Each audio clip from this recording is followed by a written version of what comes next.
The importance of cricket in India is huge. There's a reason why they say it's not a sport, it's a religion in India, because one, the kind of emotion it brings out. Cricket is one sport that everyone has played at some stage in their life in India. Kind of ownership or the kind of frustration and emotion they feel with the players and with the team, it's a very organic thing. It's not made up. Cricket is like a religion in India, isn't it? It certainly is. In India, fans treat cricketers like gods. But that same fan will abuse me silently in DMs every day. Not just me, my family, whoever possible in my life. For India, a country of 1.3 billion people, cricket is almost like a religion. But the cricketers are not respected, neither are valued. Indian cricket fans are considered the worst and the most toxic fan base. Why did we get this tag? What are the existing problems? From online drama to effigy burnings, we are diving deep into the wild ride of exploring and understanding the Indian cricket fan culture. Online harassment. There's a good reason why we are playing on the field and not some bunch of spineless people on social media. They hide behind identities and go after people through social media, making fun of people, and that has become a source of entertainment in today's world, which is so unfortunate and so sad to see. I was lucky enough to meet Bumrah once very recently, and the advice he gave me was to stay away from apps like Twitter and Instagram, and mainly to not be a part of the toxicity on those apps. Social media has been more of a nightmare for the cricketers. There have been countless instances of players being harassed and trolled online in platforms like Twitter and Instagram. One of the recent examples being that of Hardik Pandya, who is being abused and trolled by the Mumbai Indians and Rohit Sharma fans, as he replaced Rohit Sharma as a captain for Mumbai Indians for the IPL season 2024. I too feel bad for Rohit Sharma. He was a legendary captain who won Mumbai Indians 5 IPL titles in 10 years, which is very impressive. But harassing Hardik Pandya and abusing his family is not justified. It also extended outside the internet, as he was booed in his own home ground at Wankhede. Ladies and gentlemen, behave. People really forget all his contributions for the nation and are in a race to look cool by hating and abusing him.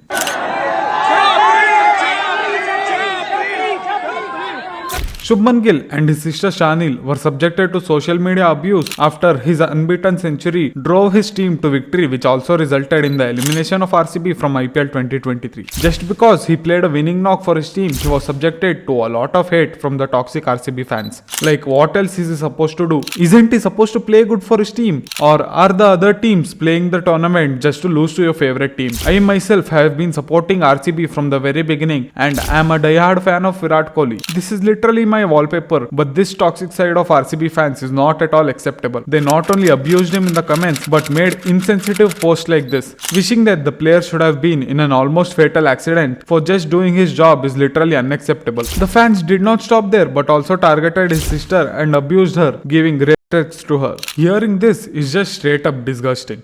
The same was faced by Travis Head and the entire Australian team after defeating India in both World Test Championship final and the World Cup final. Head scored a century and played a very impactful role in both the matches. Instead of accepting that the Australians deserved their win, a bunch of trolls decided to target the wives of Glenn Maxwell and Travis Head. Both of them received hateful and disgusting DMs and comments. There were a few who went so far that they targeted Head's daughter with comments that make us all ashamed as Indians and cricket fans. I do not understand the thinking process of these people. You are hating a cricketer for winning a match for his team. I am not saying that it is justified to harass them when they perform bad, but even when they play well, they are hated. As the IPL season is going on, you can witness it for yourself. If any bowler bags the wicket of any famous player like Kohli, Dhoni or Rohit, mainly these three, you can just head over to their Instagram accounts and have a view at their comment section. They are abused and belittled for performing well, and many times it leads to them to just turning off their comment sections completely. Religion. People who are worse than these are the ones who hate cricketers just because they believe in another religion. Mohammad Shami is an excellent bowler but had faced a lot of online harassment just because he's a Muslim and has been called a traitor for it too. It is just ridiculous. I do not want to discuss this much as it is a very sensitive topic, but all I want to say is, in the field, all that matters is your talent and skill, not which religion you follow. Do comment on your opinions about the same. Attacking someone over their religion is the most, I would say, pathetic thing that a human being can do.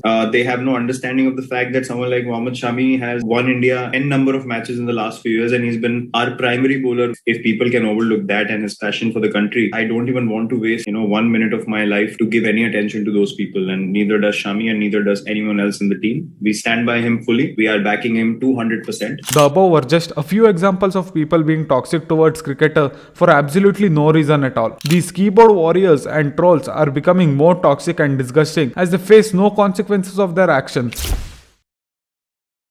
These trolls have made women an easy target for online trolling. One more example is associating the tag Panoti with Anushka Sharma. One of them stooped to a new low when an IIT graduate tweeted threats to the 11-month-old daughter of Virat Kohli and Anushka Sharma. He was caught after Virat Kohli had filed an official complaint, which he took back considering that it would affect his career. In what world does this make any sense? She was 11 months old, for God's sake.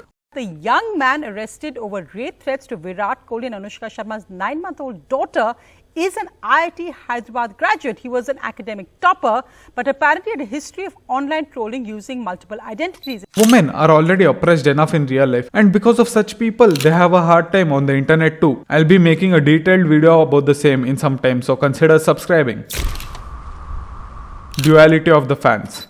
These people are not even fans of the game. They support a team or a player only when they are performing well and winning. Every player faces a rough patch in his career, and that is the time where they need the most support, but people are the opposite. The same has been expressed by many players who are greats of the game, like Virat Kohli and Jasprit Bumrah. Virat Kohli went through a rough patch where he did not score a century for more than 3 years. The criticism and hate that he received was unacceptable, but as soon as he scored a century and helped India win many crucial matches in the T20 and ODI World Cup, the same people who were abusing him started treating him like a god. Bumrah also faced a very similar situation where many people harassed him for being injured, using the term "Ab to sharam karle Bumrah." People abused him like he wantedly got injured. After he recovered from his injury, he delivered an exceptional performance against England in the second test, gaining a lot of respect and support from the same people who trolled him. After which, Bumrah uploaded this cryptic story on his Instagram, exposing the harsh reality of these fake and toxic fans. Another example is of Hardik Pandya. While once he was loved and praised by almost everyone for his inspirational life story, now he is being subject to boos and hatred for becoming the captain of Mumbai Indians. I agree that you might not like the way he was given the captaincy, but again, the same people who cheered him on are now abusing him. This is not a new phenomenon. The toxicity amongst the Indian cricket fans is prevalent since earlier times. The 1996 World Cup semi-final between India and Sri Lanka is often referred to as one of the darkest days in Indian cricket history. India was struggling in their chase of 251 and was off to a poor start. However, Sachin Tendulkar played a classy innings of 65 runs, which took the score to 98. Sachin was stumped out, which triggered a collapse and the subsequent mayhem. From 98 for 1, India were reduced to 120 for 8. After the fall of the 8th wicket, fans began throwing plastic bottles, fruits and also glass bottles onto the ground. Sri Lankan captain Ranatunga led his team out of the ground for safety reasons.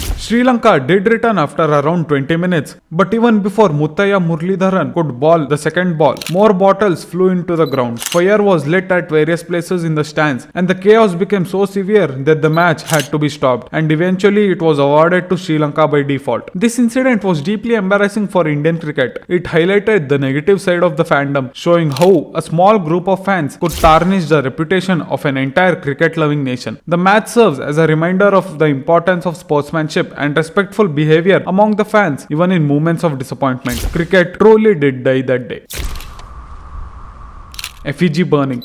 There are a lot of incidents and reports of effigy burning, few of them being after India's exit from 2005 ICC Champions Trophy, the effigies of Captain Saurav Ganguly were burnt. MS Dhoni's effigies were burnt after losing a group stage match against South Africa in the 2011 World Cup. India went on to win the tournament, after which the same fans were praising Dhoni for the win, again showing the duality of the fans. Effigies of Virat Kohli and his wife Anushka Sharma were burnt after his poor performance in the 2015 World Cup. The fans blamed Anushka Sharma for the failure of Virat Kohli in the knockout matches, again treating women as an easy target and blaming her for something which she had no control over. Virat Kohli's effigies were burnt after the loss against Pakistan in 2017 ICC Champions Trophy finals. These are just a few examples of effigy burning which were reported widely. The culture of effigy burning is not acceptable. This clearly shows the duality of the fans, as they would have treated the same players as gods if they would have won the match or the tournament. We as an audience as a whole must mature mature and stop this kind of behavior and aim to create better and non-toxic environment around the Indian cricket fandom. If you have liked the video, do like, share and subscribe and comment down your opinions. You can click over here to know how IPL 2024 is killing cricket and click over here to know how cricket is killing other sports in India. I'll meet you over there. Till then, keep pulling a scene.